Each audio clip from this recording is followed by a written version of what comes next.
Depuis le 10 février, de nombreuses usines chinoises ont repris leurs activités. Et cela est largement considéré comme important non seulement pour la Chine, mais aussi pour le reste du monde. Selon une enquête réalisée par le cabinet de conseil McKinsey, dans 186 pays, la Chine est devenue la principale source d'importation pour 65 d'entre eux.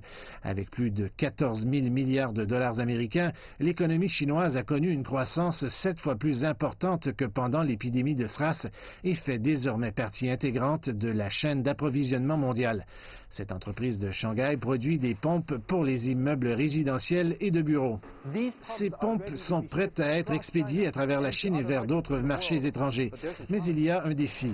De nombreux fournisseurs de pièces détachées de la société en Chine n'ont pas encore repris leurs activités. Compte tenu de la chute drastique des commandes intérieures, certains ont choisi de reporter leur production à fin février. Le résultat ?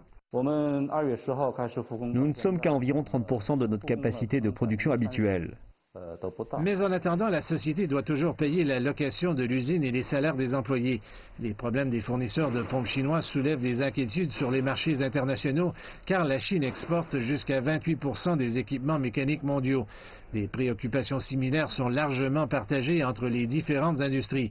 Par exemple, Apple a 30 fournisseurs en Chine et la province du Hubei, l'épicentre de l'épidémie, produit plus de 2 millions de voitures dans le monde chaque année.